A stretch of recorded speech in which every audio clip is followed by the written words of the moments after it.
محمد وآل محمد صلوات اللهم صل على محمد وآل محمد بار دیگر صلوات اللهم صل على محمد وآل محمد ایک باری اور صلوات اللهم صل على محمد وآل محمد مصطفی قائم حجت علیہ السلام آواز بلند صلوات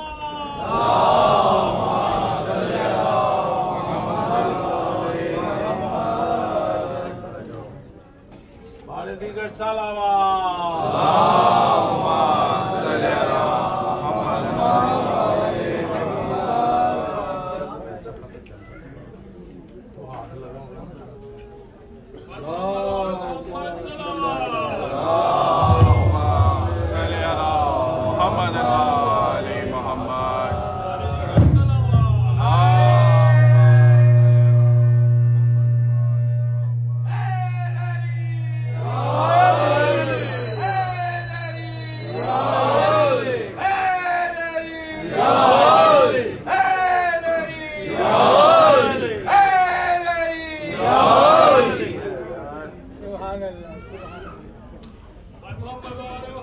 صلوات اللهم صل على محمد وآل محمد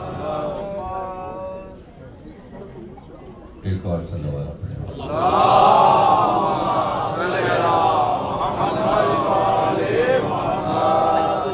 دعائے سے جناب زاہد علی صاحب کا سے سننے والے زیدی صاحب کے لیے باپ کے محمد راج محمد اللہ نے سے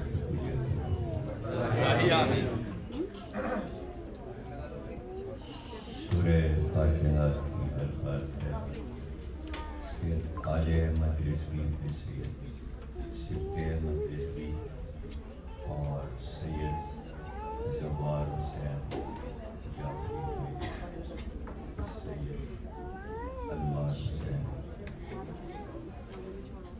جعفری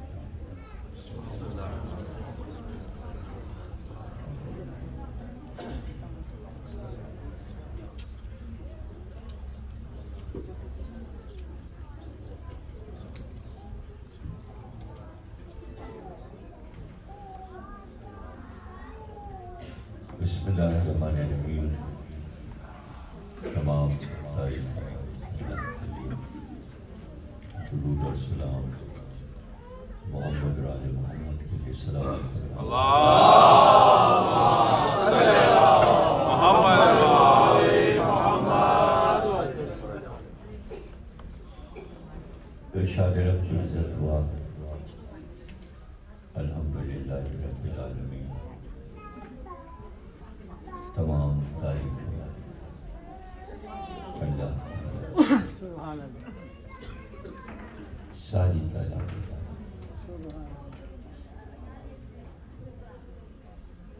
چونکہ لفظ الحمد ہے الف لام الف لام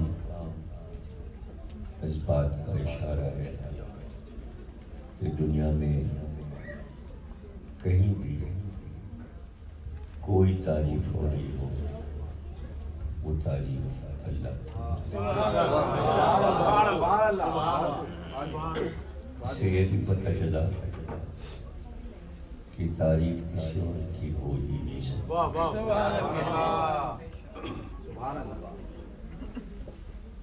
اللہ سے الگ کائنات میں کسی ایک ذرے کے لیے تعریف نہیں ہو سکتی۔ وہ تعریف اللہ کی ہو۔ اب ہم دن بھر میں نہ معلوم کتنی چیزوں کی تعریف کرتے ہیں۔ جو چیز اچھی لگتی ہے انسان اس کی تعریف کرتا ہے، لیکن وہ ہوتی اللہ کی طرف۔ ہر چیز اس نے خلق کیا، دنیا کو اس نے خلق کیا، دنیا کی تمام چیزیں اس کی خلقت ہیں، چاہے جمادات ہوں یا نباتات ہوں یا حیوانات ہوں۔ حیوانات میں بھی چاہے پرندے ہوں یا چرندے ہوں یا درندے ہوں یا اشرار الارض، جو چیز آنکھوں کو اچھی لگے گی انسان کہے گا کیا ہوں کیا اچھا لگا۔ نباتات ہوں، درخت ہوں، پھول ہوں، پھل ہوں، جس چیز کی بھی آپ تعریف کریں گے وہ اللہ کی تعریف ہے۔ انسانات، جمادات و نباتات و حیوانات کے بعد انسان، کسی بھی انسان کی تعریف آپ کریں گے وہ اللہ کی تعریف۔ ایک بچے کی بھی اگر آپ تعریف کریں گے تو وہ بھی اللہ کی تعریف۔ جتنی بھی حصے ہیں، آواز ہے، شامہ ہے، ناطقہ ہے، اس سے متعلق جو کچھ ہے، آوازیں، آنکھ کے لیے مناظر، دہن کے لیے لفظ، محسوس کرنے والی چیزیں، اس سے محسوس کی چیزیں، جس کی بھی آپ تعریف کریں گے وہ اللہ کی تعریف ہے۔ سائنس نے ترقی کی، ان کی بنائی ہوئی تمام چیزوں کی تعریف انسان کرتا ہے۔ ضروریات زندگی میں آج کی سائنس بہت مدد کر رہی ہے اور آسانیاں پیدا ہوتی جا رہی ہیں۔ تعریف کرتے ہیں کیا اچھا ٹیلی فون ہے، کیا اچھا کمپیوٹر ہے، کتنا اچھا نظام ہوائی جہاز کا ہے، کیا عمدہ سفر ہے، یہ نہ ہوتا تو کیا ہوتا، یہ نہ ہوتا تو کیا ہوتا۔ یہ ساری تعریفیں اللہ کی ہیں۔ اسی چیز کو اللہ کہہ رہے ہیں الحمدللہ رب العالمین۔ تم بچ کے کہاں جاؤ، تم ہماری تعریف سے بچ کر کہاں جاؤ۔ نعرہ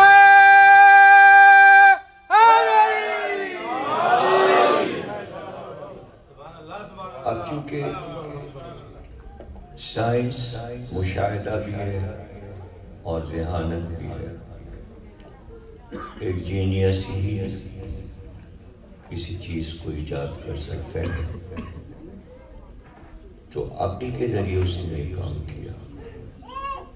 آپ نے اس شے کی تعریف کی تو عقل تو اس نے عطا کیا، دماغ تو اس نے بنایا۔ تو کسی بھی صنعت کی تعریف صنعت کار کی تعریف ہوتا ہے، بھلے آپ اسے جانتے ہو یا نہیں جانتے۔ ایک اچھی عمارت دیکھ کر آپ کہتے ہیں بہت خوبصورت عمارت بنی ہے، لیکن آپ کو نہیں پتا کہ یہ نقشہ کس نے بنایا، معمار کون تھے، کیسے تعمیر ہوئی ہے عمارت۔ لیکن تعریف ان معماروں کی ہو رہی ہے، اس انجینئر کی ہو رہی ہے، لیکن اس انجینئر نے اپنے دماغ سے، اپنی عقل سے اس چیز کو بنایا، اور عقل کا خالق اللہ، یعنی صنعت کار وہ ہے۔ آپ کے سامنے صنعت ہے، صنعت کار آپ کے سامنے نہیں ہے، لیکن ہر چیز کا صنعت کار پروردگار ہے۔ جتنے بھی نام اللہ کے ہیں وہ سب قرآن میں آئے ہیں، اور ہر قرآن کے پہلے ہی صفحے پر نام لکھے ہوتے ہیں اللہ کے۔ پاکستان میں تو اسلام آباد میں، پورے اسلام آباد میں اللہ کے نام فٹ پاتھوں پہ لکھ دیے گئے، اور فٹ پاتھ پہ ایک بورڈ لگا دیا اللہ کا ایک نام، آگے بڑھے دوسرا نام، تیسرا نام۔ چونکہ اسلام آباد ہے اس لیے اللہ کا شہر ہے، اللہ وہیں رہتا ہے، اللہ نے بنایا ہے اس کو، اللہ کا قبضہ ہے وہاں، تو اللہ کا چرچا ہے۔ تو دیکھتے ہوئے چلے جائیں آپ، روزانہ اگر گزر رہے ہیں تو آپ کو سارے نام بھی یاد ہو جائیں گے اللہ کے۔ تو سورہ آل عمران جب شروع ہوتا ہے، تیسرا سورہ، تو پہلی آیت میں وہ اپنا ایک نام لیتا ہے، المصور، میں مصور ہوں۔ اب تصویر بنانے والے کو مصور کہتے ہیں، لیکن وہ کہہ رہا ہے مصور میں ہوں، تصویر میں بناتا ہوں۔ لیکن ہم اتنا اللہ کو مصور نہیں مانتے جتنا ہم تصویر کے خالق ہیں،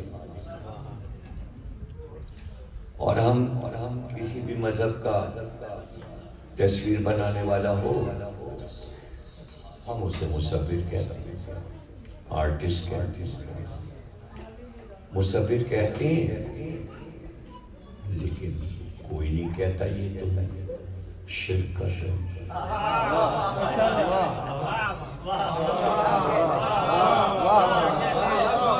مصور تو ہے،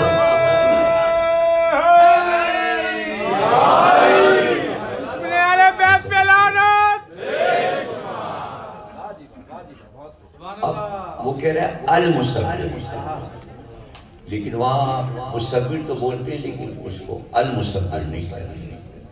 اب ال یہاں یہ بتا رہا ہے کہ جیسے مصور ہم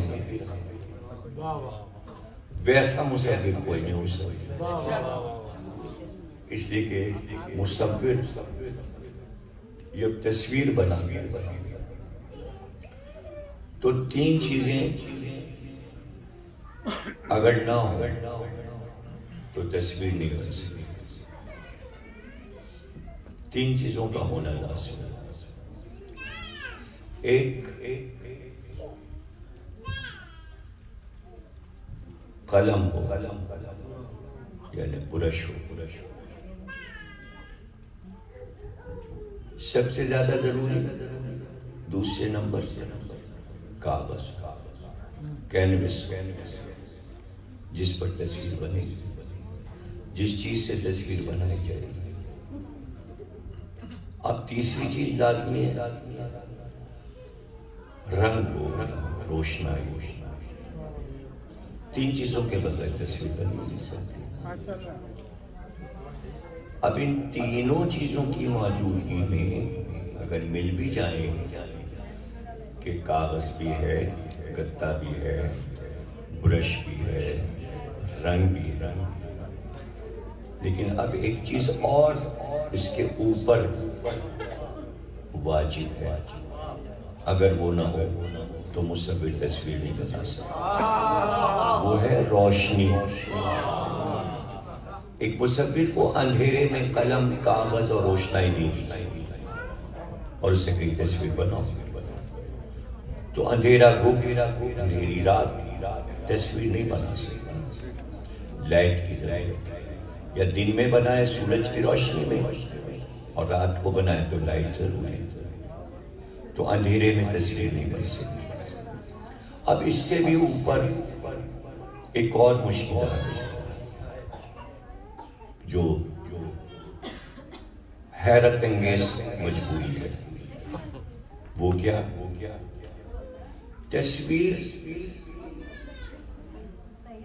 جامد چیز پہ بنے گی.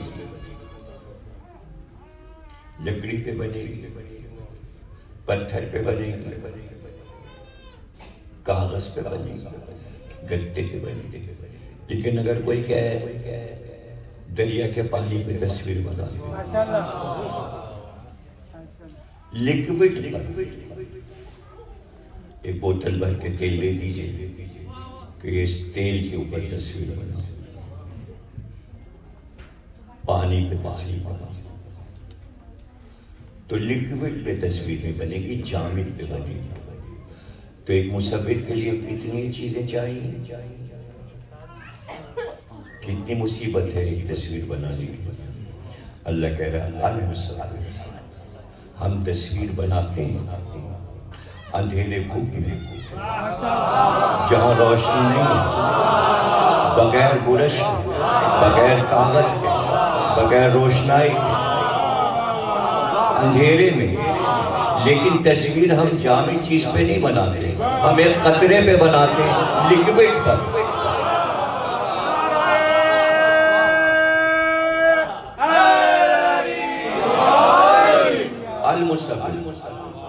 اب اس طرح ہر نام اللہ کا دیکھتے چلے جائیں اور اس کی تشریح کرتے چلے جائیں تو آپ کو اندازہ ہوگا کہ یہ نام اس کی صفات کو بتاتے بھی جا رہے ہیں اور توحید کو مستحکم کرتے چلے جا رہے ہیں. اور آپ تعریف دوسروں کی کر رہے ہیں، تعریف اس کی ہو رہی ہے. اسی چیز کو ظاہر ہے کہ میر علی سے علم کی بلند ترین منزل پر تھے اور مولا کی مدد بھی ان کے ساتھ تھی. علم تو تھا ہی، لیکن علم کو معراج پہ پہنچانا. ایک شعر میں پوری توحید رکھ دی، سلام کا شعر ہے، اور ایک شعر میں ساری توحید کو سمیٹا.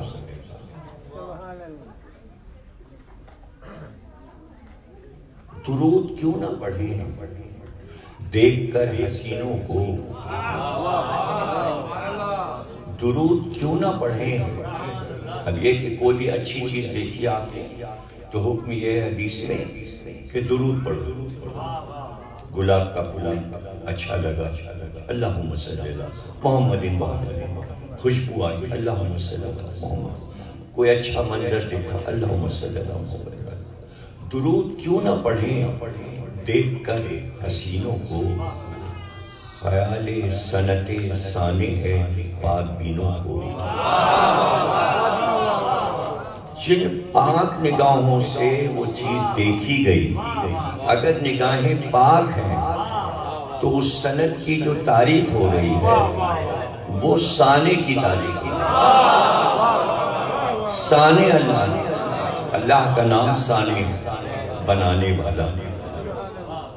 نعرہ تکبیر، نعرہ رسالت، یا رسول اللہ، نعرہ حیدری، علیہ السلام.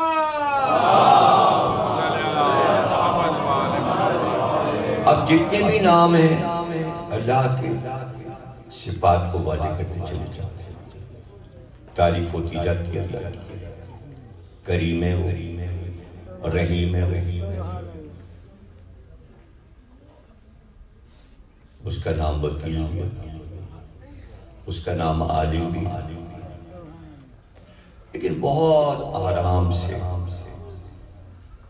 تمام مسلمان جب دل چاہا لڑکے کا نام رکھ دیا رحیم صاحب، کریم صاحب۔ کریم ٹیکسی بھی چلتی ہے پاکستان میں، کریم بلا لو۔ اب اللہ کا نام ہے کریم، آپ کہہ رہے ہیں کریم کا لنک ڈال لو موبائل میں تاکہ کریم آ جائے۔ کوئی نہیں کہتا کہ یہ شرک ہو رہا،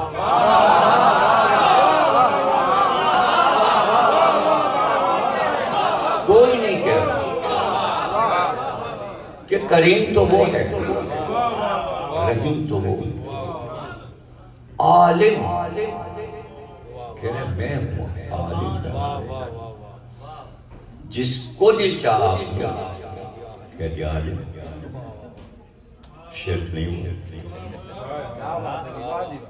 جو کورٹ پہ کالا کوٹ پہن کے پہنچ گیا، آپ کا مقدمہ جتوا دیا وکیل صاحب، وہ کہہ رہے ہیں وکیل تو میں ہوں۔ ساری دنیا وکیل صاحب کا نام رکھا ہے، وکیل کہہ رہی، کوئی نہیں کہتا یہ شرک ہے، یہ اللہ کا نام۔ اب اگر ہم یہ کہہ دیں علی وکیل ہے، علی عالم ہے، علی رحیم ہے، علی کا، اب شرک ہو، اب شرک ہو۔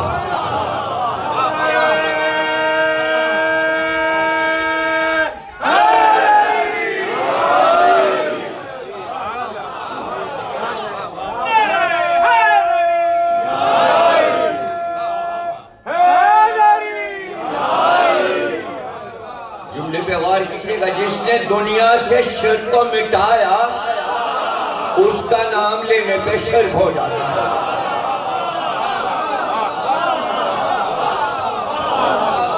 اگر وہ بتوں کو نہ توڑتا تو عرب آج مشرکی تو ہوتے ہیں، اور اس کے فضائل پڑھنے پر فتوے آ جاتے ہیں شرک۔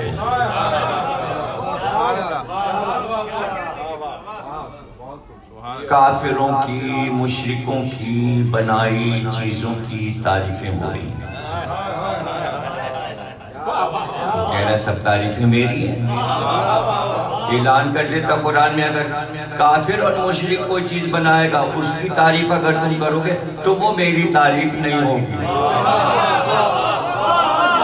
نہیں سمجھ رہے بھائی، ساری ایجادیں جو ہیں کیا مسلمانوں کی ایجادیں ہیں؟ اور کون ہے جو ایجادوں کی تعریف نہیں کر رہا ہے؟ اور تعریفوں پہ تعریفیں ہوتی جا رہی ہیں، لیکن وہ کہہ رہا وہ تعریفیں بھی ہماری ہیں۔ تو جب مشرک کی بنائی چیزوں کی تعریف کو بھی وہ اپنائے لے رہا ہے تو علی کی تعریف پہ موت کیوں آ رہی ہے؟ کیا علی کی تعریف اس کی تعریف نہیں ہے؟ کیوں نہیں؟ کم کر زیادہ نہ کیجئے، گویا توحید کو گھٹا رہے ہیں، اس لیے کہ جتنی علی کی تعریف ہوگی اتنی حمد الہی ہوتی جائے گی۔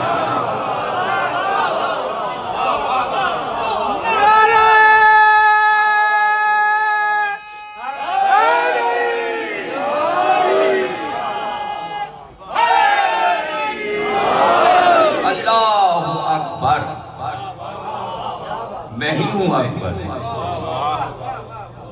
اکبر کے کیا معنی؟ یعنی میں تکبیر اسی سے بھی ہوتا ہے۔ تکبیر کے کیا معنی؟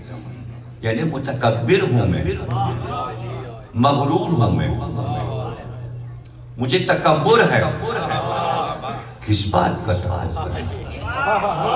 تیرے ہی بنائے تو یہ انسان ہے، سب تیرے ہاتھ میں ہے، جب چاہے تو انہیں بلا لے، جب چاہے زندگی بڑھا دے، سب تو تیرے اختیار میں۔ پھر تکبر کس بات کا؟ کیوں ہے تو اکبر؟ میں اکبر اس لیے ہوں کہ 14 ایسے بنائے کہ کوئی دوسرا بنا نہیں سکتا۔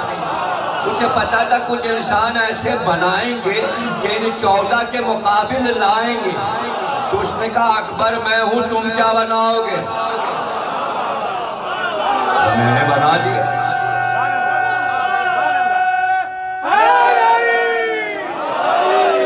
اب بنا دیے کا تو لفظ ہم اس لیے سمجھاتے ہیں تاکہ خالق و مخلوق کا فرق رہے، ورنہ اس نے کہیں سن نہیں بتایا کہ ہم نے کب ان کو بنایا یا بنایا. تو اس نے یہ کہا جب سے ہم ہیں، جب سے یہ ہیں. تو پیریڈ نہیں ہے کہ میں پہلے تھا اور 14 بعد میں بنے. اس کو سمجھ لیجئے، اس لیے کہ دو چیزیں ہیں، ایک ہے معبود، ایک ہے عابد. ایک وہ جس کی عبادت کی جائے، ایک وہ جو عبادت کرے. دونوں لازم و ملزوم ہیں. اگر عبادت کرنے والا نہیں ہوگا تو جس کی عبادت کی جا رہی ہے وہ معبود نہیں ہے. وہ معبود ازل سے تھا، جب سے اس کی عبادت ہو رہی ہے عابد موجود تھے. یہی 14 تو عابد تھے، تبھی تو وہ معبود تھا. اب یہ باتیں چونکہ ہر موٹی عقل والے کے سمجھ میں نہیں آتی، نصیری ہیں، خالی ہیں. اس میں کون سی نصیریت ہے، اس میں کون سا غلو تو اس بات پہ ہو رہا ہے کہ اللہ کی تعریف میں اتنی کر رہا ہوں کہ شاید ہی کوئی کرتا ہو. وہ اللہ کی تعریف میں غلو کو نہیں ہوتا.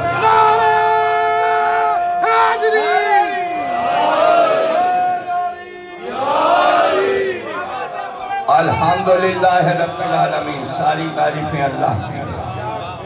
ہم نے 14 بھیجے اس لیے کہ ہمیں معلوم ہے کہ تم بنا دیکھے محبت نہیں کر سکتے. دعوے بڑے بڑے ہیں کہ اللہ سے محبت ہے. محبت اگر کی کسی نے تو حسین نے کی ہے، ورنہ سب کے جھوٹے باطل دعوے ہیں کہ اللہ سے بڑے اللہ والے تھے، بڑے پہنچے ہوئے لوگ تھے. وہ کیا جانے کہ اللہ سے محبت کیسے ہوتی ہے. اس نے ایسے لوگ بھیجے، ایسے نور بھیجے کہ انہیں دیکھ کر محبت پیدا ہو. بس وہ جو تم محبت ان سے کرو گے وہی محبت تو میں نے لے لی اپنی طرف. اسی لیے تو بھیجا، اسی تو بھیجا. ورنہ میرے فرشتے کیا کم تھے، میں ان سے نہ کام کرا لیتا. اور سارے کام تو فرشتے ہی کر رہے ہیں بھیا. اللہ میاں خود کون سا کام کر رہا ہے؟ وہ ایک کام ہمیں بتا دیں. جملے پکڑنے کی نہیں ہوتی، دلیل مانگنے کی ہوتی کہ جو کہیے اس کی ذمہ داری کے ساتھ بات کہیے. بارش فرشتے کروا رہے ہیں، ہوا فرشتے چلا رہے ہیں، آسمان فرشتے اٹھائے ہوئے ہیں، جہنم پہ فرشتے مقرر ہیں، جنت کے دروازے پہ فرشتے مقرر ہیں، رزق فرشتے دے رہے ہیں. اچھا کوئی ایسا کام ہے جو بتا دیجئے فرشتے نہیں کوئی اور کر رہا ہے؟ لکھا ہوا ہے، قرآن میں لکھا ہوا ہے. وہی بھی فرشتہ لاتا ہے مدد کو بھی آتا ہے فرشتہ. بدر میں بھی فرشتوں کا لشکر آیا تھا سرکار کی طرف سے. سارے کام فرشتے کریں. زندگی بھی فرشتہ دے رہا ہے. روح داخل کرتا ہے آکے شکم مادے میں، فرشتہ مادے میں روح ڈالتا ہے، وہ بھی فرشتہ. موت مشہور ہے، کون نہیں جانتا ان کا. سب ڈرتے ہیں، بہت زیادہ ہوتے ہیں. ایک نواب صاحب کی کنیز مر گئی لکھنؤ میں، نوکرانی مر گئی.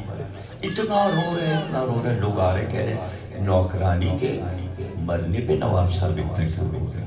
لوگوں نے پوچھا کہ ایک نوکرانی کے مرنے پہ آپ کیوں رو رہے ہیں؟ کہنے اس لیے تھوڑی رو رہا ہوں کہ وہ مر گئی تو مجھے صدمہ ہوا. کہنے تو پھر کیوں رو رہا ہے؟ کہنے اس لیے رو رہا ہوں ملک موت نے میرا گھر دیا، اس پہ رو رہا ہوں. تو اتنا اہل لکھنؤ موت سے ڈرتے ہیں، ملک الموت کا نام نہیں لیتے، چونکہ میں تو وہیں پیدا ہوں رہا ہوں تو مجھ کو تو پتہ ہے کسی لفظ میں اگر مر کا لفظ آ جائے لکھنؤ والے نہیں بولتے، سنگ مرمر نہیں بولتے، دو بار آتا ہے مر، سنگ سفید کہتے ہیں،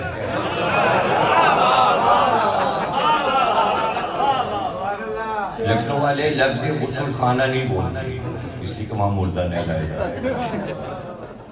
کبھی یہ لفظ استعمال نہیں کرتے۔ موت سے متعلق جتنے لفظ ہیں وہ ان کے روزمرہ کی گفتگو میں نہیں آئے، تو آپ سوچیں کہ ملک الموت کا خوف کیا ہے؟ وہی آ رہے ہیں، تو اللہ کس سے کام لے رہا ہے؟ فرشتے سے۔ تو کافی تھے فرشتے، وہی کہتے کہ تو عابد ہے، ہم عابد ہیں اور تو معبود ہے، فرشتے کہتے نہیں، وہ نہیں چاہتا تھا کہ وہ فرشتوں سے یہ کہے کہ ہم تمہارے لیے استاد کا درجہ رکھیں اور تم ہمارے شاگرد اتنے ہی تو کہنا تھا کہ میں معبود ہوں تم عابد ہوں۔ تو امام زمانہ کا ایک طویل خطبہ اس میں کا ایک ٹکڑا سناتے کہ آپ نے فرمایا کہ اللہ نے جب فرشتوں کو خلق کیا تو ہم 14 سے کہا ان کو علم سکھاؤ،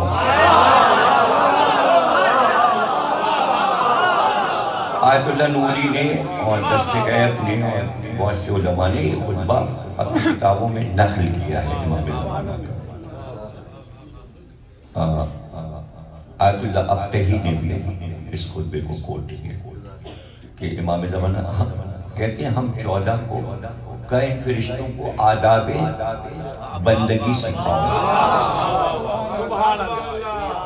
صدیوں ہم نے فرشتوں کو علم سکھایا، انہیں کچھ پتہ ہی نہیں، وہ ہم ہی کو معبود سمجھتے رہے، جب وہ علم سیکھ گئے تب ہم نے انہیں بتایا کہ ہمارا بھی ایک معبود ہے،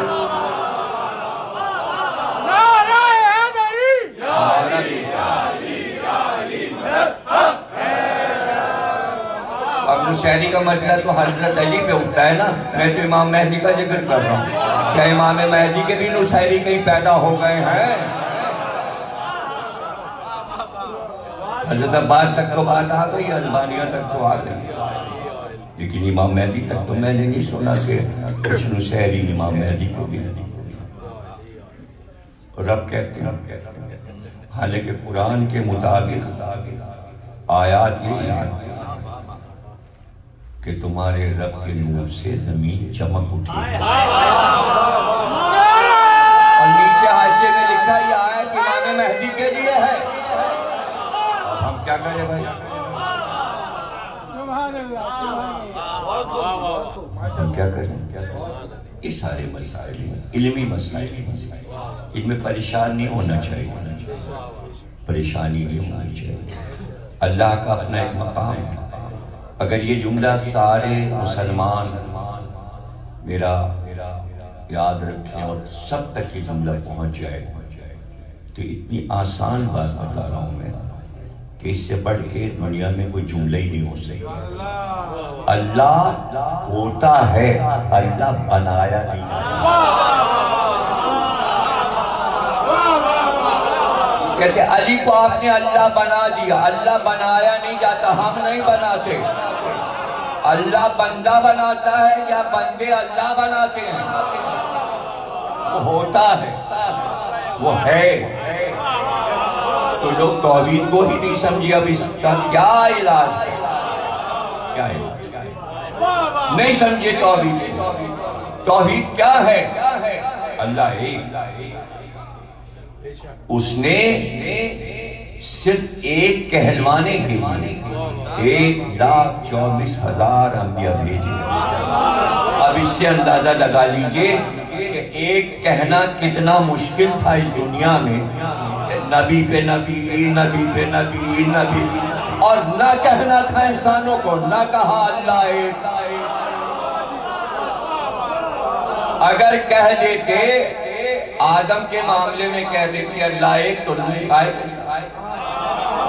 اچھا نوح کے بعد کہہ دیتے سارے انسان کہ اللہ ایک ہے تو پھر ابراہیم کی کیا رائے اچھا چلو ابراہیم کے بعد کہہ دیتے اللہ ایک تو پھر موسیٰ کی اور یحییٰ کی اور زکریا کی اور داؤد اور سلیمان سب کی کیا ضرورت ہے اور اگر یہاں اللہ ایک ساری کائنات کو کہنے لگتی تو عیسیٰ کی کیا ضرورت ہے اور عیسیٰ کی باری میں اگر اللہ ایک کہہ دیا جاتا تو پھر خاتم کی کیا ضرورت ہے پتہ چلا جب 1,24,000 نہ کہہ سکے نہ کہلوا سکے نہ مانا انہوں نے تو پھر خاتم کو بھیجا گیا کہ اب آپ جا کے ایک کو منوائیے پیغمبر نے کہا لا الہ الا اللہ قولوا لا الہ کہو اللہ ایک تو 2 ٹکڑوں میں سرکار نے توحید پیش کی 2 پہلے کہا لا نہیں ہے کوئی خدا نہ کوئی اللہ کوئی اللہ تبرہ پہلے کیا تب اللہ بعد میں جو اللہ کے مقابل آ رہا ہے پہلے اس سے نفرت اور بیزاری پہلے بیزاری کرو چاہے وہ 365 بود کیوں نہ ہو دل کو پاک کرو جگہ خالی کرو نجاست دل سے نکالو پھر کہو اللہ وہ ایک تو اب کلمے کے کئے ٹکڑے ہیں 2 لا الہ کے کئے ٹکڑے ہیں 2 پہلے ہے لا اور پھر اللہ پوری دنیا سے منوانا تھا دوسرا خدا نہیں سارے عربوں نے سرکار سے سن کر یہ تو مان لیا کہ اللہ ہے سب نعرے لگانے لگے اللہ ہے اور پہلا ٹکڑا بھول گئے کہ جھوٹے خداؤں سے انکار کریں پتہ چلا مشکل کام یہ تھا اللہ کو ایک منوا لینا آسان تھا لیکن پرانے خداؤں سے نفرت کروانا مشکل تھا اس لیے کہا حسین منی و انا من الحسین میرا کام حسین کا کام میرا کام اے بیٹے آدھا کلمہ میں منوا رہا ہوں آدھا تم منوا لینا کربلا میں کہ دوسرا خدا نہیں ہے اگر دوسرا ہوتا تو ایک کربلا اور ہوتی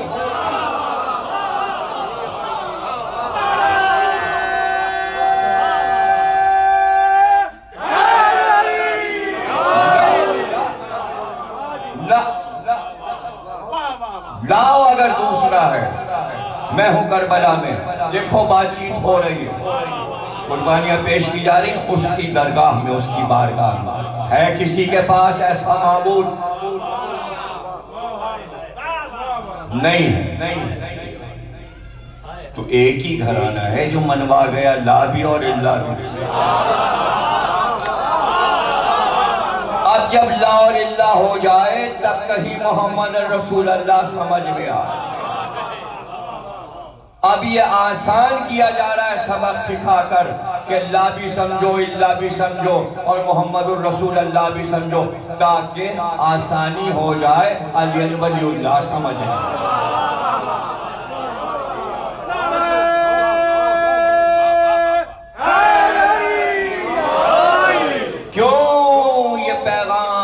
نبی سے کہلوایا گیا کہ ایک کو مانو جب بچوں کو دینیات پڑھاتے ہیں ابتدا پہلے کلاس میں تو پہلے کہتے ہیں توحید کی تعریف کیسے کرتے ہیں 4 لائنوں اللہ ایک ہے یہاں سے شروع کرتے ہیں بچوں کو سکھانا اللہ ایک ہے اگر 2 خدا ہوتے تو آپس میں جھگڑا ہو جاتا ایک کہتا ہم بارش کرنا چاہتے دوسرا کہتا ہم نہیں کرنا چاہ رہے اس لیے اللہ ایک ہے یہ دلیل بچے کو دی جاتی ہے ابتدا علم کلام بھی سکھائی جاتی ہے دو نہیں ہے بچے، ایک ہے.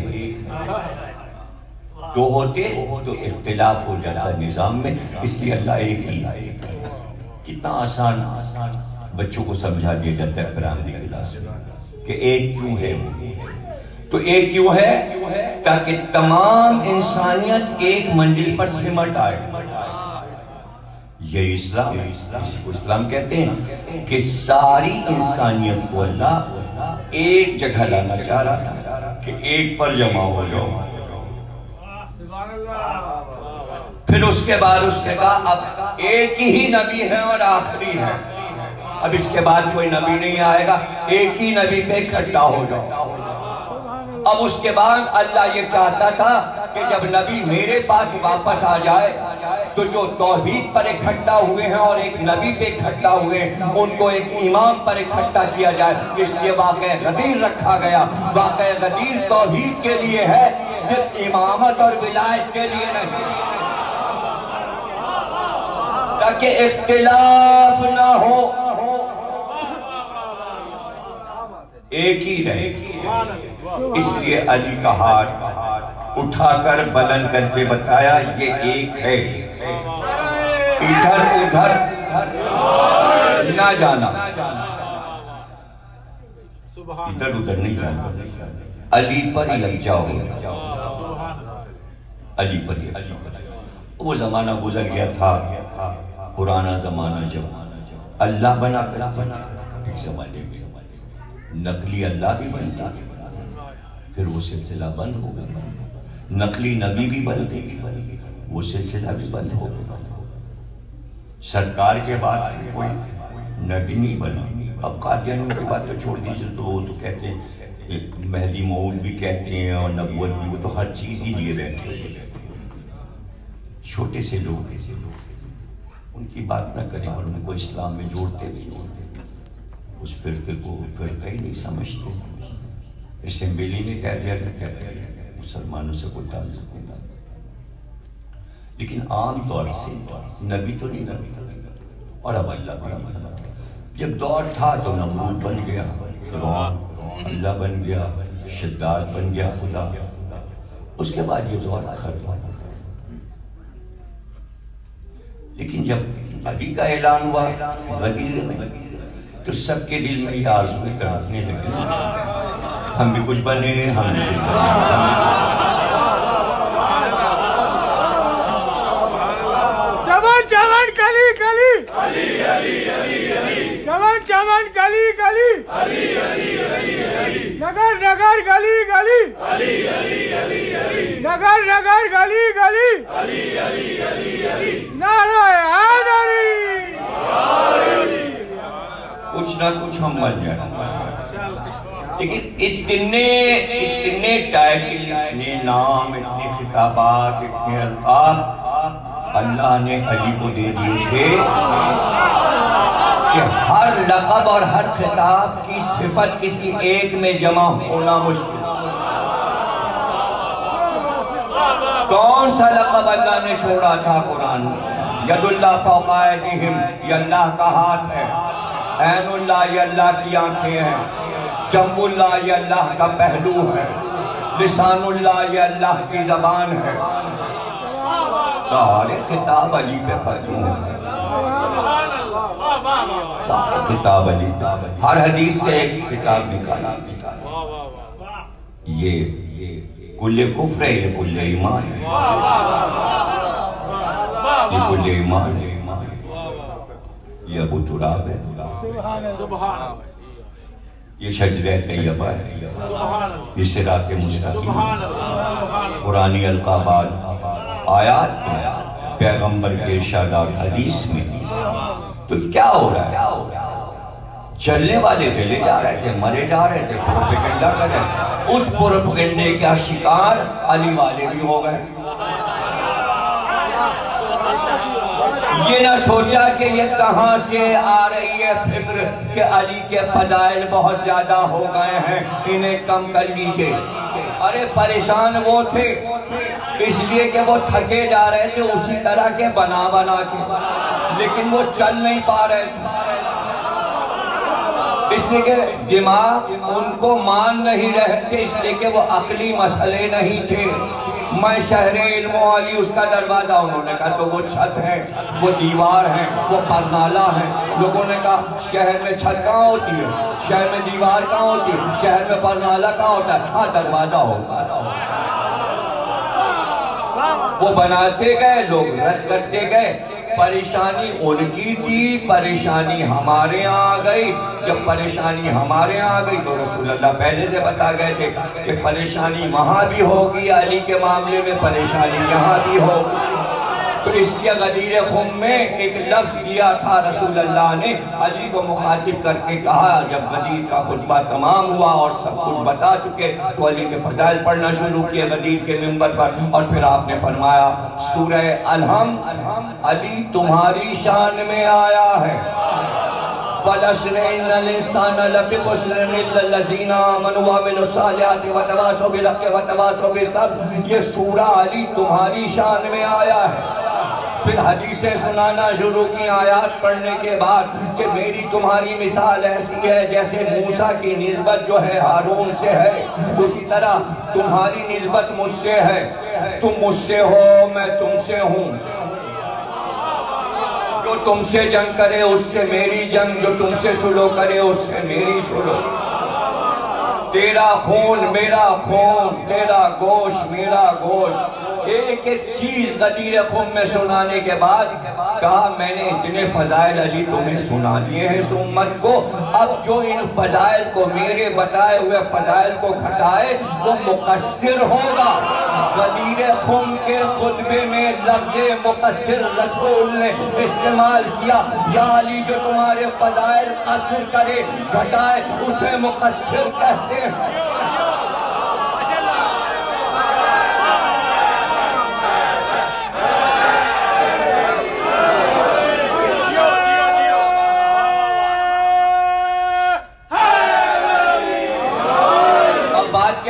جو چیز آپ ہٹا رہے ہیں وہ ہم کہہ دیتے ہیں تو آپ غصے میں کہتے ہیں بڑھا دیا۔ بات سمجھے؟ چونکہ آپ گھٹا رہے ہیں ہم اسے بیان کریں، آپ نے کہا یہ بڑھا دیا۔ اسے انہوں نے کہا غالب گلو ہو گیا اور بہت بڑھا دیا۔ ہم ہی رہ گئے ہیں کہ گھٹائیں بڑھائیں، یعنی علی کی اپنی تو کوئی حیثیت ہی نہیں ہے، ہم گھٹاتے ہیں اور ہم بڑھاتے ہیں۔ ارے یہ کہو کہ علی کی محبت گھٹاتی اور بڑھاتی ہے، اگر علی کی محبت نہ ہوتی تو انسانوں کے نسب نامے نہ پتہ چلتے، شجروں کا پتہ نہ ہوتا۔ یہ بھی پیغمبر کی حدیث ہے، یا علی پہچانا جائے گا، اور یہ تو ابو طالب نے اپنے دور میں بتا دیا۔ معیار الولد اس سانپ کا نام تھا جو کعبے میں پلا ہوا تھا، اور جب کسی کے گھر میں بچہ پیدا ہوتا تھا تو ابو جہل وہ سانپ لے کے جاتا تھا اور اس گھر میں چھوڑ دیتا۔ وہ ٹرین تھا، سونگتا ہوا جاتا تھا، بچے کے پاس جاتا تھا۔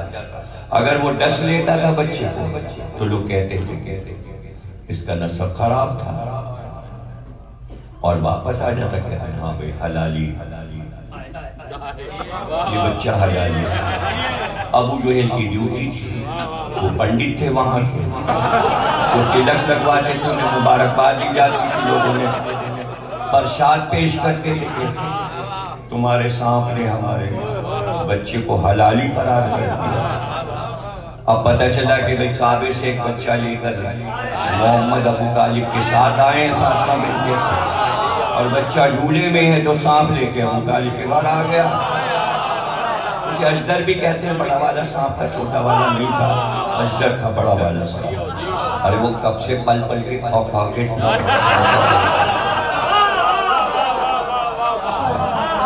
کب سے کھا رہا تھا، کافر اسے نذرانے دے رہے تھے، کھانا دے رہے تھے، دودھ پلا رہے تھے، تو موٹا تازہ تو ہو گیا تو اجدر ہو گیا، اجدہا ہو گیا، صحت اچھی ہو گئی۔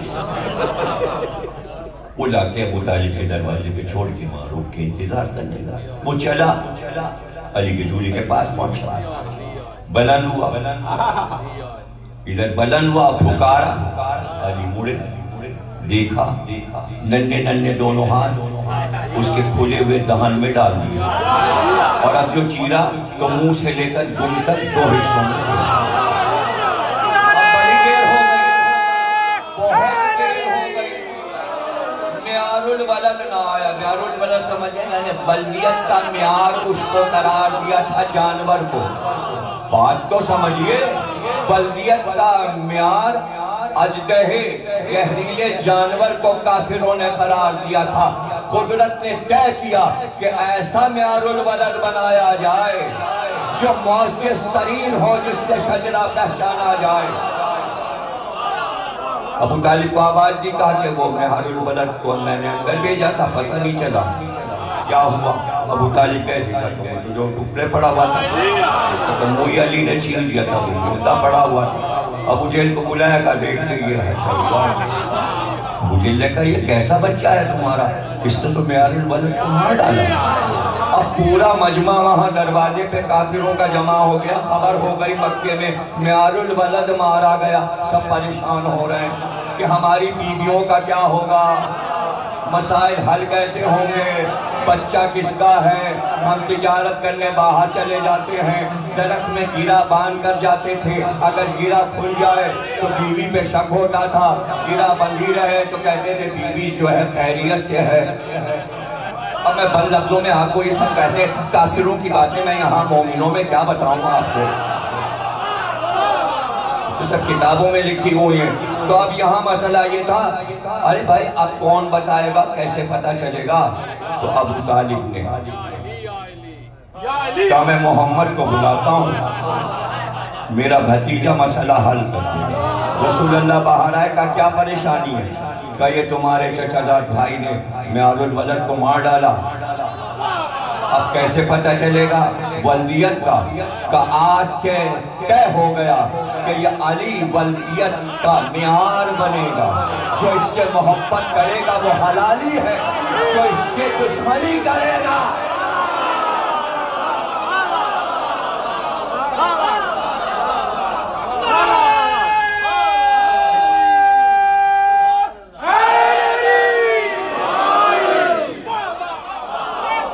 کیسیوں کتابوں کا حوالہ دیا ہے مولانا آغا مہدی صاحب اللہ مقاموں کی کتاب ہے علی اور کعبہ۔ اس میں انہوں نے اس روایت کو لکھنے کے بعد 10 حوالے دیے ہیں، اہل سنت کی کتاب پڑھ لیجئے، کتاب موجہ، کوئی حیرانی کی بات نہیں۔ علی تو وہ ذات ہیں جن کے حوالے کتاب میں، ورنہ کتابوں میں کچھ نہیں ملتا، اور جو ملتا ہے وہ اس قابل نہیں ہے کہ منبر پہ پڑھا جائے۔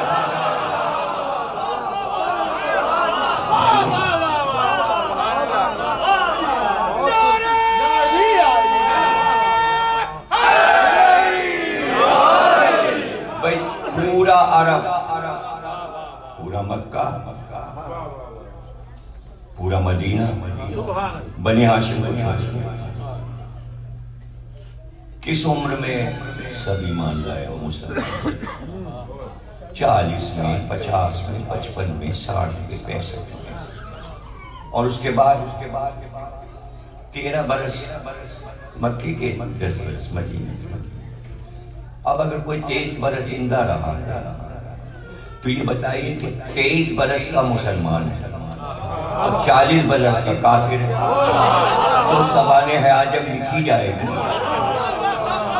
تو 40 برس میں تو کتاب پوری بھر جائے گی حالات، اور 23 برس چھوٹا سا چیپٹر ہوگا، اور اس میں بھی اگر کارنامے نہ ہو تو کیا ہوگا؟ اچھا کارنامے چھوڑ دیجئے، آپ یہ کہیے کہ صاحب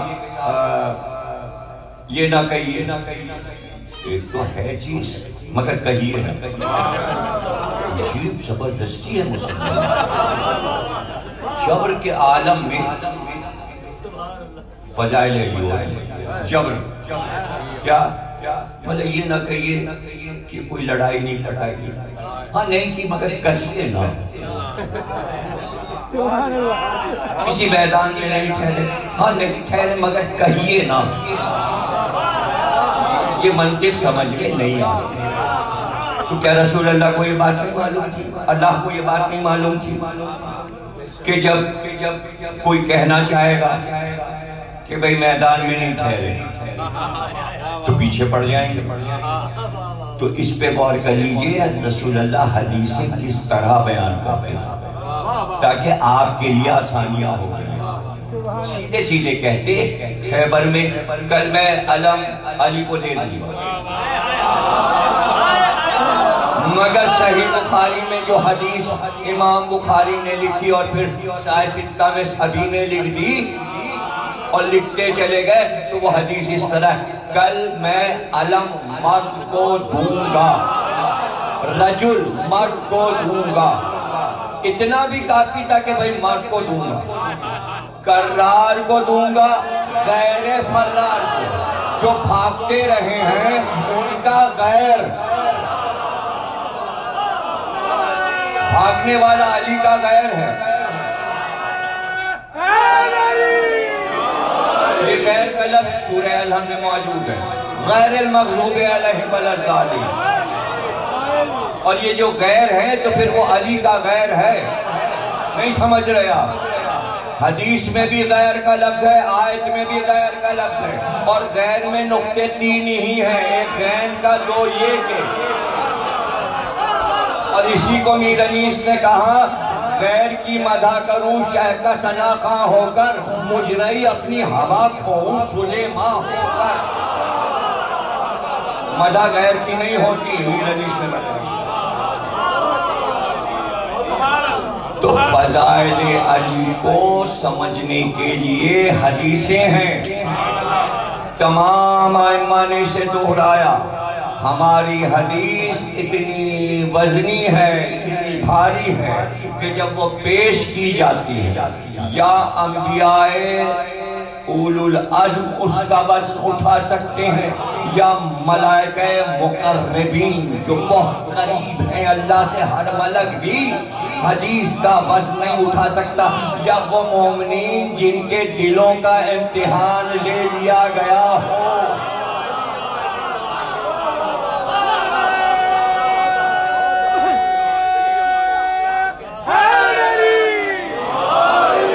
آسان کر دیا، اس کے بعد بھی جھگڑا چلے گا.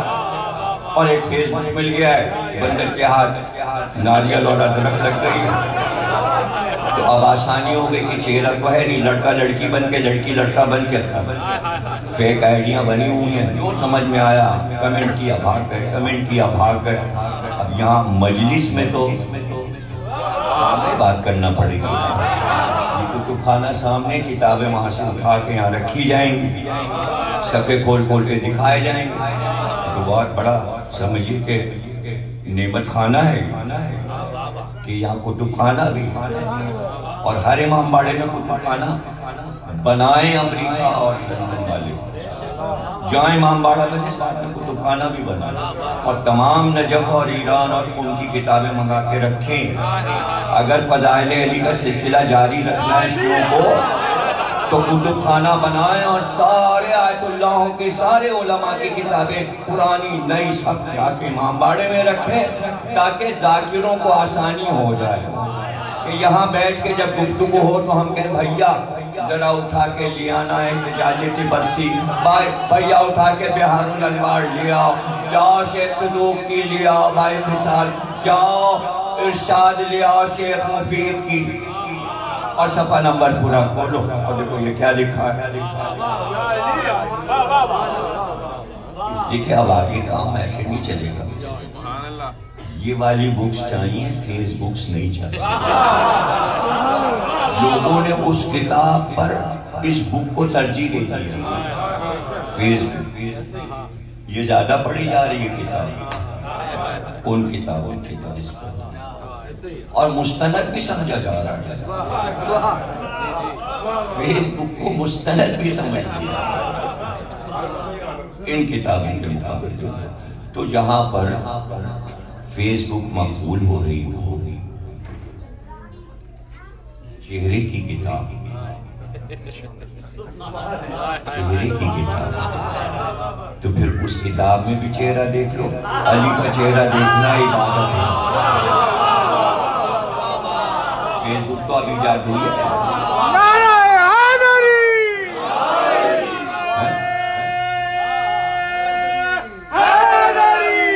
علی کا چہرہ دیکھنا عبادت ہے. لیکن پتا تھا رسول اللہ کو، اور رسول اللہ کے اللہ کو پتا تھا کہ ایک دن علی سامنے نہ ہوں گے تو لوگ عبادت کیسے کریں گے. تو کہا علی کا ذکر کرنا عبادت ہے. اور پھر یہ بھی فرما دیا امام صادق نے اپنے اصحاب سے کہا تم سے افضل ہوں گے ہمارے وہ شیعہ کہ جو آنے والے دور میں ہمارے فضائل پڑھیں گے. انہوں نے کہا وہ کیسے افضل ہوں گے؟ ہم تو آپ کے سامنے بیٹھے آپ کو دیکھ رہے ہیں. کہ ان کی فضیلت یہ ہوگی کہ بغیر دیکھے فضیلت علی کو نہیں دیکھا ہوگا مگر خندق و خیبر ایسے پڑھیں گے جیسے انہوں نے دیکھا ہے.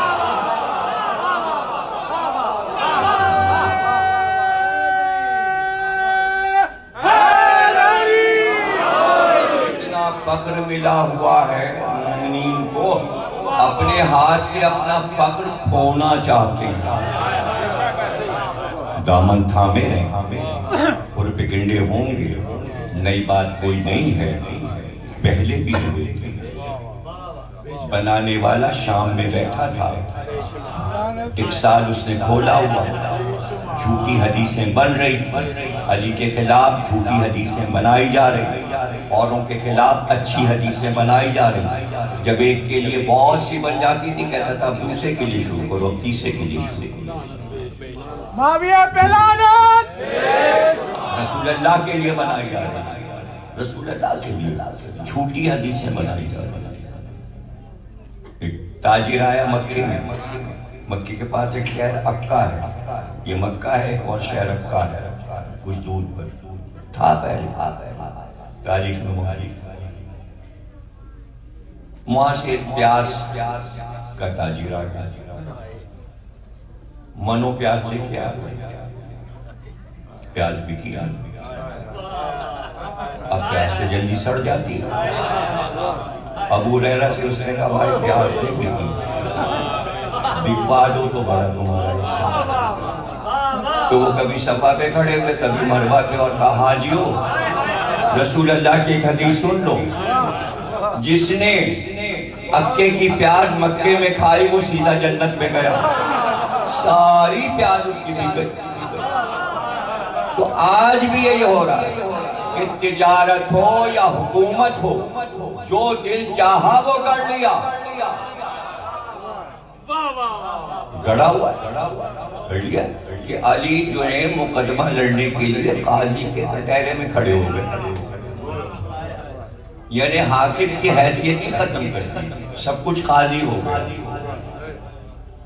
جھوٹی روایت بنا لی.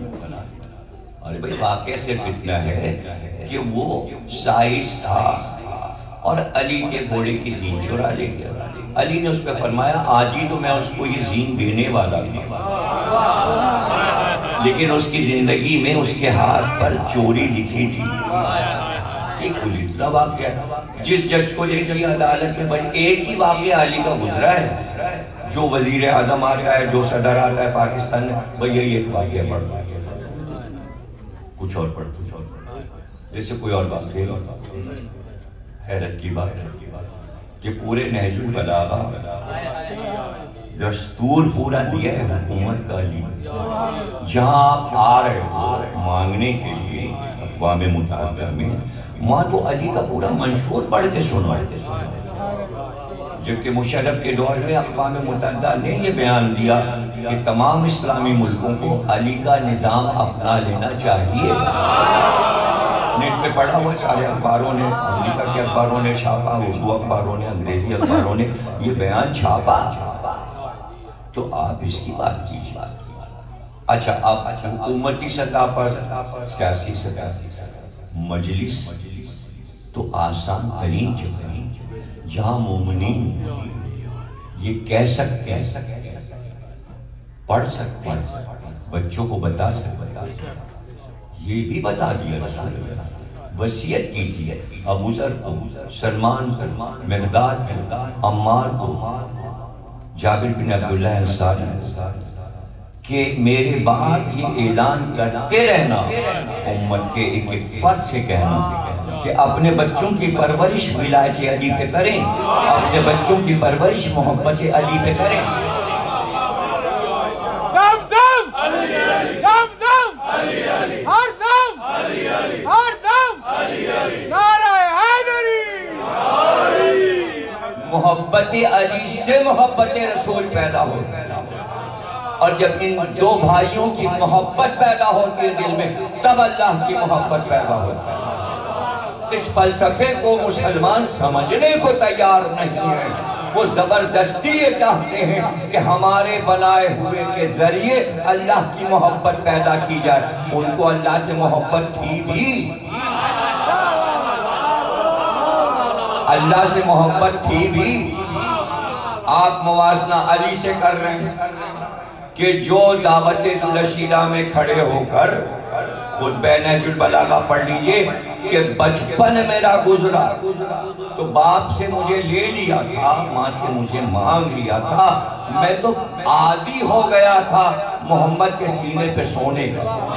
یہاں سے علی نے خطبہ نہج البلاغہ کا اپنی سمانیہ سنائی ہے، شروع کیا کہ میں صرف وحی کی خوشبو کو جانتا تھا، محمد کی خوشبو کو پہچانتا تھا، میں نے تو کوئی خوشبو ہی نہیں سنی۔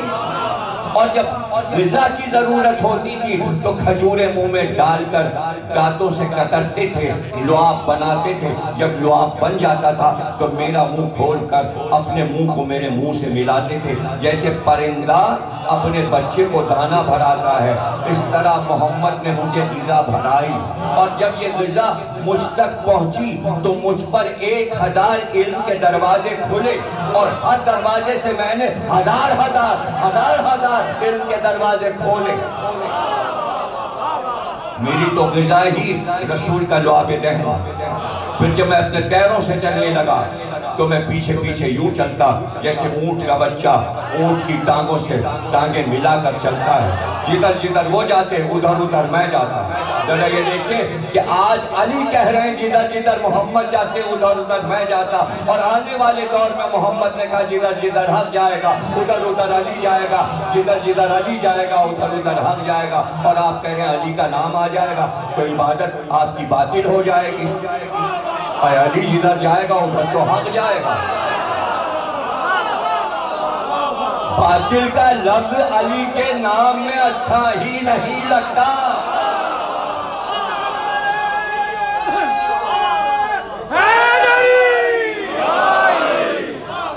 تو کیا علی محتاج ہیں کہ ان کا نام اذان میں لیا جائے؟ نہیں۔ آپ پڑھ لیجئے، مقبول احمد صاحب کا قرآن اٹھائیے، سورہ توبہ نواں سورہ ہے، اس کا نام سورہ توبہ بھی ہے اور سورہ برات بھی ہے۔ اذان من اللہ و رسول، آیت دیکھیے اور حاشیے پہ دیکھیے۔ سید الساجدین علیہ السلام فرماتے ہیں کہ اس آیت میں جو اذان کا لفظ آیا ہے، راوی نے پوچھا کہ یہ اذان کون سی تھی جو علی کو حکم دیا گیا تھا کہ اذان دو؟ تو آپ نے فرمایا یہاں اذان میرے جد علی کا نام ہے۔ تو اذان تو علی کا نام ہے، چوتھے امام فرما رہے ہیں، آپ کہہ رہے ہیں اذان میں نام ہو کہ نہ ہو؟ نہ ہو تو کیا ہے، اذان علی مجسم اذان ہے۔ اور یہی آیت قرآن میں اسی طرح یوں رکھی ہے کہ پھر جب سارا فیصلہ ہو جائے گا، میزان پر جنت اور جہنم تقسیم ہو چکی ہیں، اور صراط پر علی آئیں گے، اور پھر آیت قرآن کی یہ اذان دینے والا مؤذن اذان دے گا۔ معصوم سے پوچھا گیا کون ہے وہ؟ کہا علی اذان دیں گے، جنت و جہنم کے درمیان کھڑے ہو کر اذان دیں گے، اور پھر فیصلہ کر دیں گے کہ جسے جہنم میں جانا تھا وہ جہنم میں گیا، اور جسے جنت میں جانا تھا وہ جنت میں گیا۔ اور اس کے بعد ایک ایسی مخلوق لائی جائے گی سیاہ رنگ کی جس کو علی اپنے ہاتھ سے حلال کریں گے پھر اعلان ہوگا موت کو قتل کر دیا گیا، اب موت ختم ہو گئی۔ اسی کو ابدی زندگی کہتے ہیں۔ اگر موت رہ جاتی محشر کے بعد تو اس کے معنی پھر یہی دنیا چلتی رہے گی اور لوگ زندہ ہوتے رہیں گے اور مرتے رہیں گے۔ جب موت مار ڈالی جائے گی اب کسی کو مرنا ہی نہیں ہے۔ کل نفس ذائقۃ الموت، یہ قصہ ختم ہو گیا۔ اس دنیا کے لیے تھا، علی نے موت کو ختم کر دیا۔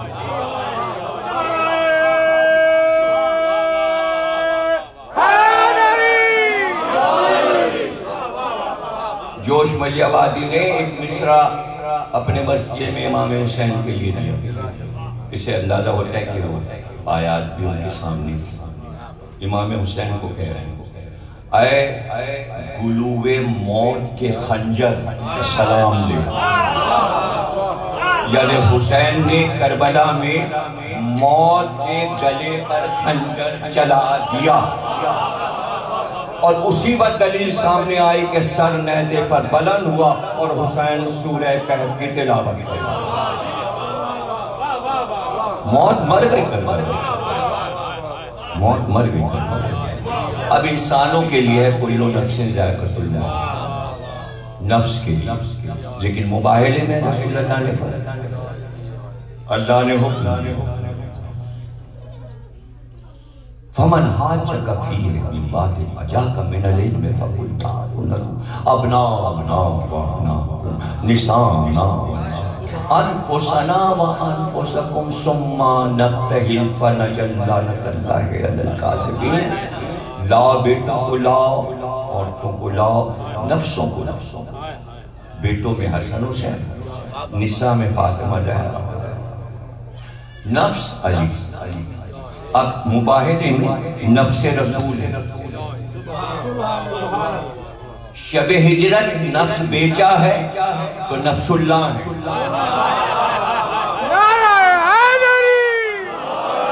وَمِنَ النَّاسِ مَن يَشْرِي نَفْسَهُ ابْتِغَاءَ مَرْضَاتِ اللَّهِ وَاللَّهُ رَءُوفٌ بِالْعِبَادِ۔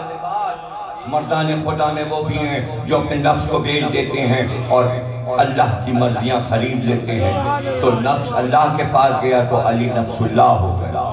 مباہلے میں نفس رسول بنے، اب علی نفس اللہ بھی ہیں، نفس رسول بھی ہیں۔ آیت کہہ رہی کل نفس ذائقۃ الموت، ہر نفس کو ہم موت کا مزہ چکھائیں گے۔ علی نفس رسول، حسن نفس رسول، حسین نفس رسول، سید سجاد نفس رسول، محمد باقر نفس رسول، جعفر صادق نفس رسول، موسی کاظم نفس رسول، امام رضا نفس رسول، محمد تقی نفس رسول، امام علی نقی نفس رسول، حسن عسکری نفس رسول، امام مہدی نفس رسول۔ ہاں نفس رسول مہدی ہیں، وہ موت کا مزہ چکھیں تب کہنا کہ رسول مر گئے، اس لئے کہ موت تو نفس کو آئے گی۔ حضرت عیسیٰ زندہ رہے اور ہمارا نبی زندہ نہ رہے، اسی لئے کہتے ہیں لا الہ الا اللہ محمد رسول اللہ، اللہ کے رسول محمد ہیں، تھے نہیں، ہیں، ابھی بھی ہیں، حاضر و ناظر ہیں، اس لئے کہ مہدی ہے، نفس موجود ہے، محمد موجود ہیں، اسی لئے رجت رکھی گئی، اسی لئے ظہور کے بعد رجت ہے کہ جب ظہور ہو تو رجت بھی ہو۔ رجت اس لیے ہے کہ جو حسرتیں رہ گئیں وہ سب رجت میں پوری ہو جائیں۔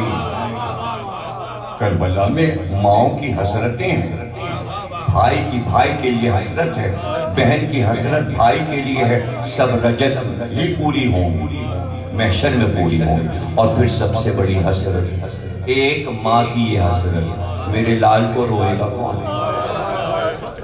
میرے حسین کو روئے گا کون؟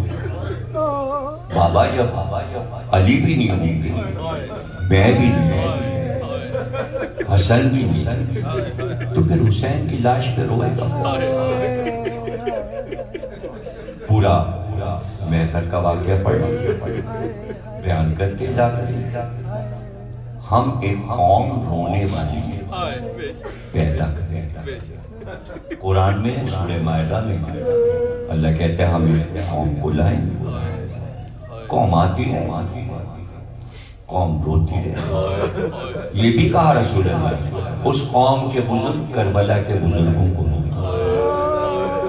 اس قوم کے جوان کربلا کے جوانوں کو، اس قوم کے بچے کربلا کے بچے، اس قوم کی عورتیں کربلا کی عورتیں۔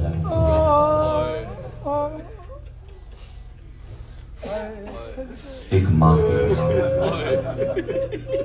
کہتے ہیں کہ جب رجت کی پہلی منزل ہو گئی اور رسول اللہ تخت نشین ہوں، مسند نشین ہوں، تو سب سے پہلے ایک بی بی آئے سیاہ چادر اور ایک ننھا سا لاشا رسول اللہ کے سامنے۔ رسول اللہ فرمائیں گے خدیجہ یہ لاشا کس کا ہے؟ قرآن میں آئے تھے ایّزم بن قتلت، اس دن ہم پوچھیں گے اس چھوٹے سے پوچھتے سے تجھے کیوں مارا گیا، تیری خطا کیا تھی، تجھے کیوں مارا گیا؟ اللہ کہتا ہے ہم پوچھیں، جناب خدیجہ لاش فرمائیں گے یہ آپ کے نواسے محسن، رسول اللہ فرمائیں گے فاطمہ خود کیوں نہیں آئی؟ اتنی دیر میں جناب فاطمہ داخل ہوں گی سیاہ چادر میں، لیکن ان کے ہاتھ میں بھی ایک لاشا ہو۔ جناب خدیجہ فرمائیں گے یا رسول اللہ اس کی گود کہاں خالی ہے؟ جیسے یہ کہیں گے جناب خدیجہ، جناب فاطمہ آگے بڑھیں گی، ایک اور ننھا سا لاشا سامنے، زہرا یہ کس کا لاشا ہے؟ یہ رباب کے لال علی اصغر۔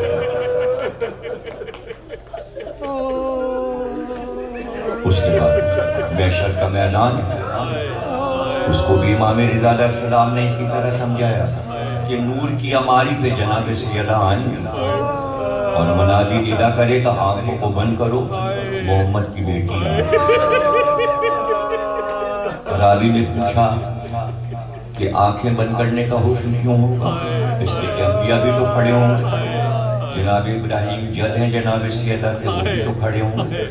کہا زہرا جس عالم میں آئیں گی کوئی ثابت سے ثابت نبی بھی دیکھ نہیں پائے گا، منہ پر خون حسین، چہرے پر خون حسین، آغوش میں ایک ننھا سا لاشا، دو کٹے ہوئے بازو، ایک بیٹے کے جگر کے 72 ٹکڑے، حسین کا سر، اور بارگاہ الہی میں ایک ایک چیز اٹھا کر پیش کریں گی، یہ میرے علی اصغر کا لاشا ہے، یہ میرے حسن کے جگر کے 72 ٹکڑے ہیں۔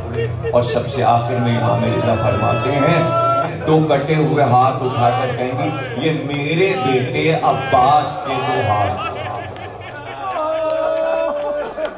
اسے فرمائش کی تھی بچے مجھے لے کے جب آ رہے تھے کہ محشر کے کچھ مسائل پڑھ دیجئے گا۔ محشر کے مسائل محشر سے کم نہیں، قیامت سے کم نہیں، بہت طویل مسائل ہیں کہ جناب سیدہ جو فریاد کریں اور جس وقت کربلا کا مقدمہ پیش کریں تو مڑ کر کہیں گی آؤ زینب اب تم سنو، آؤ لیلا اب تم سنو، آؤ رباب اب تم سنو۔ کیا ان بیویوں کی فریاد سے عرش الہی کانپے گا؟ یہی لکھا ہے کہ عرش الہی کانپے گا۔ کون سنا سکتا ہے ایک بی بی رباب کے مسائل؟ اللہ اللہ۔ شب عاشوراء آئی، علی اصغر کو گود میں لے کر سکینہ بی بی کی انگلی پکڑ کر آئیں، کشاداتی کل قیامت کا دن ہے، آل محمد کے گھر میں قربانیاں پیش کی جائیں گی۔ میرے نہ کوئی جوان بچہ ہے، ایک یہ 6 مہینے کا گود میں علی اصغر، یہ 4 سال کی بچی سکینہ ہے، میں آپ کی نظر کرتی ہوں، لیکن رباب کی نظر اللہ نے ایسی قبول کی، علی اصغر حسین کے ہاتھوں پہ گئے، ماں کے سامنے بچے کی قبر بنی. جب خیمے جل گئے تو ہر بی بی مقتل میں ہر لاشے پہ گر پڑی، مگر رباب مٹی کے ڈھیر پہ گرتی تھی، آواز دیتی تھی علی اصغر تمہاری قبر کہاں ہے؟ خیمے تو جل گئے، کناتوں کے پاس قبر تھی، میں تمہیں کہاں ڈھونڈا. اور پھر وہ دن بھی آیا کہ جب قید خانے میں سکینہ ایک رات اتنا روئی، روتی تو دن میں بھی تھی، رات کو بھی روتی تھی. کبھی ماں گود میں لے لیتی، کبھی پھوپھی گود میں لے لیتی. صبح کو قید خانے کے دروازے پہ کھڑی ہو جاتی، پرندوں کو اڑتے ہوئے دیکھتی، کہتی پھوپھی اماں یہ پرندے کہاں جا رہے ہیں؟ کہتی بی بی یہ اپنے آشیانوں سے صحرا کی طرف جا رہے ہیں. جب شام ہوتی تو پرندوں کو واپس آتے تھے. کہتی پھوپھی اماں اب یہ پرندے واپس کہاں جا رہے ہیں؟ تو بی بی کہتی یہ صحرا سے اپنے گھر کی طرف جا رہے ہیں. تو پھوپھی سے لپٹ جاتی ہیں اور چیخ کر رو کے کہتی پھوپھی اماں میں اپنے گھر کب جاؤں گا؟ میں اپنی بہن سغرا سے کب ملوں گی؟ ہم لوگ مدینے کب جائیں گے؟ یعنی اندھیرے زندہ سے سکینہ کا دم گھٹنے لگا.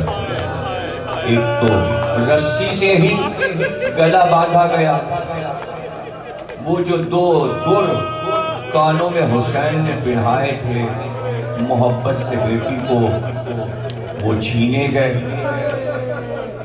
خطیب اعظم لکھنؤ کے سبت حسن صاحب علی اللہ مقامہ جب دروں کا ذکر کرتے تو یہاں پہ جملہ کہتے تھے سخی کی بیٹی تھی، شبر مانگ لیتا تو اتار کر پھینک دیتی، سخی کی بیٹی تھی دے دیتی. ارے اس طرح بھی کہیں بچوں کے در لیے جاتے ہیں کہ کانوں کی لبیں پھٹ گئیں اور لہو جاری رہا شام تک. 4 سال کی بچی رباب کی بیٹی کے مصائب آج تک ختم نہیں ہوئے. 1400 سال سے سکینہ بی بی کے مصائب پڑھے جا رہے ہیں. سفر کا پہلا عشرہ بی بی کے لیے وقت ہے. خواتین میں تو تابوت اٹھتا ہے. میں نے بچپن سے آوازیں سنی ہیں، ہائے سکینہ ہائے پیاس، ہائے سکینہ ہائے پیاس. کانوں میں آوازیں بولتی ہیں. سکینہ بی بی کا ماتم کیسے ہو؟ بچپن سے میں نے دیکھا کہ جب بھی جناب سکینہ کا ذکر ہوا اندھیرا کر دیا گیا. یہ اندھیرا کیوں ہو جاتا ہے؟ روشنیاں کیوں بجھا دیتے ہیں؟ اس لیے کہ سکینہ نے روشنی میں دنیا سے چلی گئی مگر اندھیرے زندہ میں بس بابا کو پکارتی رہی. شہید سالس قاظم اللہ شوستی جن کی قبر آگرے میں ہے، جن کا مزار 2 کتابیں ان کی مشہور ہیں، خاک الحق اور مجالس المومنین. ایرانی عالم تھے، آیت اللہ تھے اور اکبر بادشاہ کے زمانے میں بلانے پر ہندوستان آئے تھے. وہ اپنی کتاب میں لکھتے ہیں کہ جب سکینہ بی بی بہت روئی تو ان کے گریہ کا شور یزید کے محل تک پہنچا اور اس نے اپنا آدمی بھیجا اور کہا دیکھو تو آج زندہ میں اتنا شور ہونے کا کیوں؟ دربان آیا، اس نے جا کے اطلاع دی کہ وہ بچی جو قیدیوں میں چھوٹی بچی ہے 4 سال کی، وہ بے انتہا رو رہی اور باپ کو یاد کر رہی ہے اور باپ کو پکار رہی. یزید نے کہا کہ جاؤ سر حسین لے جاؤ. یہ تو تاریخ کی روایت ہے.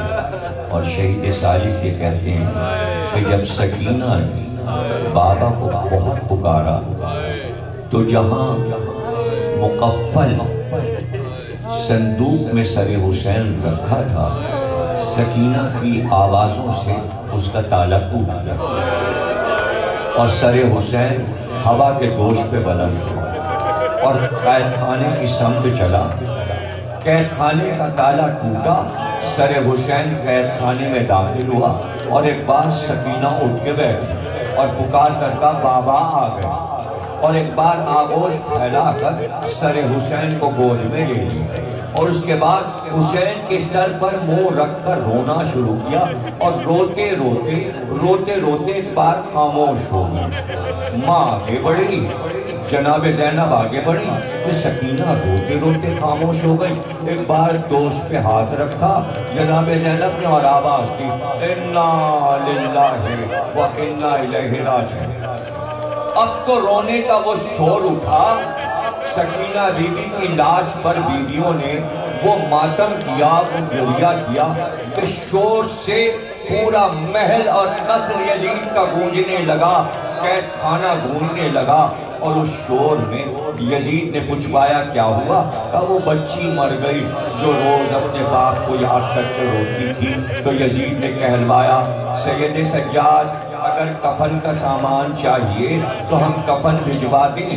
تو حضرت زینب کھڑی ہو گئی، کہا یزید سے جا کے کہہ دو تیرا دیا ہوا کفن میں سکینہ کو نہیں دوں گی، حسین کی بیٹی، ہاں میرے ماں کی چادر کربلا میں لٹی ہے، اگر وہ چادر تو بھجوا دے تو دادی کی چادر میں پوتی کو میں دفنا دوں۔ تو جواب آیا وہ چادر تو تمہیں نہیں دی جائے گی۔ شہید ثالث کہتے ہیں کہ ایک بار سید سجاد نے اپنے سر کا عمامہ اتارا، اس کو پھیلایا اور سکینہ بی بی کو عمامے میں لپیٹ کر قبر میں اتارا، لیکن کہا یہی جاتا ہے کہ کفن سکینہ کا وہی کرتا تھا جو بی بی پہنے تھی۔ عرصے کے بعد جب قید خانے میں پانی آیا تو ایک عالم آیت اللہ شرف الدین کو خواب میں سکینہ بی بی نے کہا قبر میں پانی آ گیا ہے اور تمہیں پتہ نہیں ہے، میری قبر کو منتقل کرو، وہاں سے میری لاش کو نکال کر دوسری جگہ دفن کرو۔ شرف الدین بیان کرتے ہیں، آیت اللہ زنجانی اپنی کتاب میں اس کو لکھتے ہیں اس روایت کو کہ وہ آیت اللہ شام کے جو تھے اپنے گھر کی سیدانیوں کو لے کر گئے اور ان سے کہا قبر تم کھولو بی بی کی اور لاش کو نکالو۔ کہتے لاش نکالی گئی اور ان کی زوجہ شرف الدین کی زانو پہ سکینہ بی بی کو ہاتھ پہ لے کر لاشے کو بیٹھی۔ ایک بار گریہ کا شور ہوا، شرف الدین باہر سے کہا کیا ہوا؟ کہا اتنا گریہ ہوا کہ کئی عورتیں روتے روتے مر گئی ہیں۔